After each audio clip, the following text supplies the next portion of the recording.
Hello दोस्तों, नमस्कार। आप सभी का अपने यूट्यूब चैनल IQ एजुकेशन 100 पर हार्दिक स्वागत है। आज सामान्य ज्ञान की दूसरी क्लास लेकर आए हैं और आप चाहे किसी भी एग्जाम की तैयारी कर रहे हो, सभी एग्जाम के लिए ये वीडियो हेल्पफुल साबित होगी। पहला प्रश्न है, हड़प्पा सभ्यता की सर्वाधिक स्थल हड़प्पा सभ्यता की सर्वाधिक स्थल किस राज्य में मिले हैं? तो हड़प्पा सभ्यता की सर्वाधिक स्थल मिले हैं गुजरात राज्य में।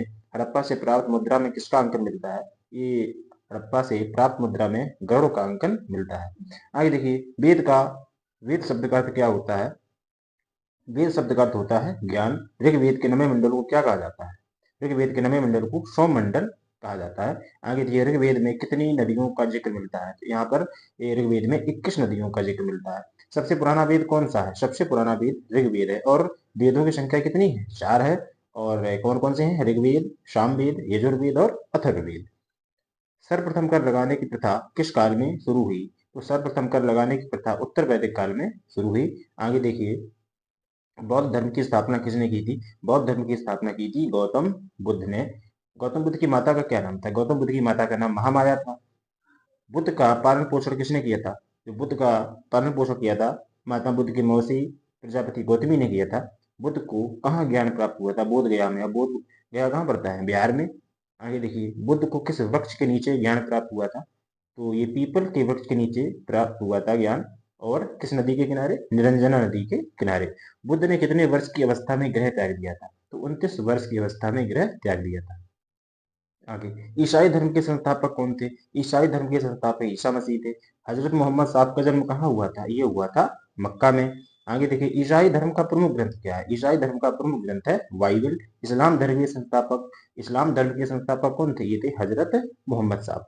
आगे देखिए, मगध की प्रारंभिक राजधानी क्या थी? मगध की प्रारंभिक राजधानी थी गिरिब्रज।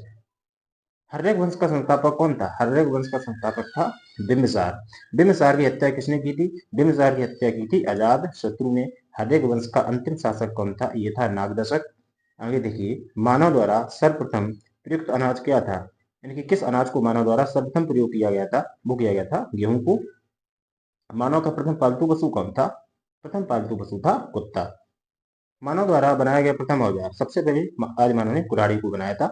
शुद्ध सभ्यता के घर किससे बनाए जाते थे? ईंटों से बनाए जाते थे। आगे देखिए, हड़प्पा सभ्यता के अंतर्गत हल से जोते के खेत का साक्ष्य कहाँ से मिला है? कालीबंगा से।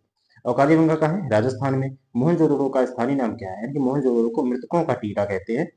भारत की सबसे अंतरराष्ट्रीय सीमा भारत की सबसे लंबी अंतरराष्ट्रीय सीमा किसके साथ लगती है? ये लगती है बांग्लादेश के साथ। आगे देखिए, भारत के दक्षिण में सबसे दूरस्थ स्थल कौन है? भारत के दक्षिण में सबसे दूरस्थ स्थल है इंदिरा पॉइंट। भारत की तट रेखा की लंबाई कितनी है? भारत की तट रेखा की लंबाई हो जाएगी 6100 किलोमीटर। आगे देखिए, भारत का ध्रुव दक्षिणी भाग की भूमध्य रेखा से कितनी दूरी है? यह 876 किलोमीटर। भारत की स्थलीय सीमा की लंबाई कितनी है? भारत की स्थलीय सीमा की लंबाई है 15,200 किलोमीटर। भारत की उत्तर से दक्षिण तक की लंबाई कितनी है? उत्तर से दक्षिण तक की लंबाई 3214 किलोमीटर। और भारत के पूर्व से पश्चिम तक की लंबाई हो जाएगी 2933 किलोमीटर। आगे प्रश्न है, भारत के उत्तरी सीमा पर स्थित पर्वत। तो भारत की उत्तरी सीमा पर हिमालय पर्वत स्थित है। भारत की सर्वोच्च पर्वत श्रेणी कौन सी है? भारत की सर्वोच्च पर्वत श्रेणी है गार्डविन आस्टन। काराकोरम पर्वत श्रेणी का पूर्ण नाम क्या है? काराकोरम पर्वत श्रेणी का पूर्ण नाम है कृष्णागिरी। आगे प्रश्न है कि नंदा देवी चोटी किस राज्य में है? नंदा देवी चोटी है उत्तराखंड में। और ये बताइएगा, फूलों की घाटी कहाँ स्थित है? इस प्रश्न का आंसर आप कमेंट बॉक्स में बताइएगा। चिपको आंदोलन के प्रेरता कौन थे? चिपको आंदोलन के प्रेरता थे सुंदरलाल बहुरा। जल महल भारत के किस राज्य में है? जल महल भारत के राजस्थान में है। और राजस्थान राज्य के किस जिले में है? वो है जयपुर में। जयपुर क्या है? राजस्थान की राजधानी। आगे देखिए, हल्दी घाटी युद्ध कब हुआ था? हल्दी घाटी का युद्ध हुआ था 1576 ईस्वी में। महाराणा प्रताप और अकबर के बीच हुआ था और ये अनिर्णायक युद्ध हुआ था। आगे देखिए, संसार का सबसे बड़ा महाद्वीप कौन सा है? संसार का सबसे बड़ा महाद्वीप है एशिया महाद्वीप। संसार में महाद्वीपों की संख्या कितनी है?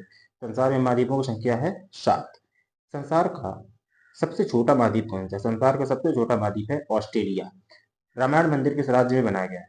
जो रामायण मंदिर है वो बिहार का जो जिला है पूर्वी चंपारण, वहां पर रामायण मंदिर बनाया गया है। ये बिहार में बनाया गया है। आगे देखिए, ताजमहल का निर्माण किस मुगल शासक ने करवाया था? ताजमहल का निर्माण करवाया था शाहजहां ने। अरावली की सीढ़ियां किस राज्य में? अरावली की सीढ़ियां हैं राजस्थान राज्य में।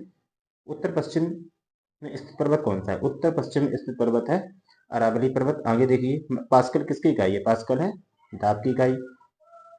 वेग किसका मात्रक है? वेग का मात्रक क्या होता है? वेग का मात्रक होता है मीटर प्रति सेकंड। पदार्थ के संवेग और वेग के अनुपात से कौन सी भौतिक राशि प्राप्त होती है? ये होती है द्रव्यमान, क्योंकि संवेग होता है P बराबर mv, और जब इसका अनुपात निकालेंगे mv बटे v से भी कट जाएगा, क्या मिलेगा? m मिलेगा। तो पदार्थ के संवेग और वेग के अनुपात से द्रव्यमान प्राप्त होता है। आगे देखिए, हाइड्रोजन के जलने से संबंधित प्रक्रिया कौन सी? हाइड्रोजन के जलने से संबंधित प्रक्रिया है वो है ऑक्सीकरण। कौन सी किरण में ऋणात्मक आवेश होता है? बीटा किरण। रेडियो धर्मता की खोज किसने की थी? रेडियो धर्मता की खोज की थी हेनरी बैक्यूरेल ने। न्यूट्रॉन की खोजकर्ता कौन है? न्यूट्रॉन की खोजकर्ता है चैडविक। आगे देखिए, किसी परमाणु में प्रोटॉन और न्यूट्रॉन की संख्या के योग को क्या कहा जाता है? तो किसी परमाणु में प्रोटॉन और न्यूट्रॉन की संख्या के योग को कहा जाता है द्रव्यमान संख्या। वे आयन जिनमें इलेक्ट्रॉनों की संख्या समान होती है क्या कहलाते हैं? तो वे आयन जिनमें इलेक्ट्रॉन समान होते हैं, यानी कि इलेक्ट्रॉनों की संख्या समान होती है, वो कहलाते हैं सम इलेक्ट्रॉनिक। आगे, सीजीएम के समस्थानिकों की संख्या कितनी है? सीजीएम की समस्थानिकों की संख्या है 36, और इलेक्ट्रॉन का समरूप क्या है? इलेक्ट्रॉन का समरूप है बीटा पर, क्योंकि इलेक्ट्रॉन पर ऋणावेश होता है और बीटा पर भी ऋणावेश होता है, तो इलेक्ट्रॉन का जो समरूप हो जाएगा, क्या हो जाएगा? बीटा का। आगे देखिए, किन किरणों की वेधन क्षमता सर्वाधिक होती है? तो गामा किरणों की वेधन क्षमता सर्वाधिक होती है। ये वेधन लिखा हुआ है, यहाँ होगा वेधन। तो गामा किरणों की वेधन क्षमता सर्वाधिक होती है। मेसान के खोजकर्ता कौन है? मेसान के खोजकर्ता है यूकावा। आगे देखिए, नीले लिटमस पत्र को कौन लाल कर देता है? जो अम्ल होता है वो नीले लिटमस पत्र को लाल कर देता है, और जो क्षार होता है वो लाल लिटमस पत्र को नीला कर देता है। आगे देखिए, प्रथम बार राष्ट्रपति शासन कब लागू हुआ? तो प्रथम बार राष्ट्रपति शासन हुआ लागू 20 जून 1951 ईस्वी में। और प्रथम बार राष्ट्रपति शासन किस राज्य में लागू हुआ था? ये हुआ था पंजाब राज्य में। भारत में संघ राज्यों का प्रशासन किसके द्वारा होता है? ये होता है राष्ट्रपति के द्वारा। भारत के किस संघ राज्य क्षेत्र का अपना उच्च न्यायालय है? दिल्ली। सुप्रीम कोर्ट क्या है? दिल्ली। आगे, राष्ट्रीय राजधानी क्षेत्र दिल्ली के प्रशासक को क्या कहा जाता है? ये कहा जाता है उपराज्यपाल। वर्तमान संविधान में संघ सूची में कितने विषय हैं? ये है 99। तो आज के प्रश्न यहीं तक थे। यदि आप सभी को वीडियो पसंद आई हो, वीडियो को लाइक करें, शेयर करें और चैनल को सब्सक्राइब करें। धन्यवाद।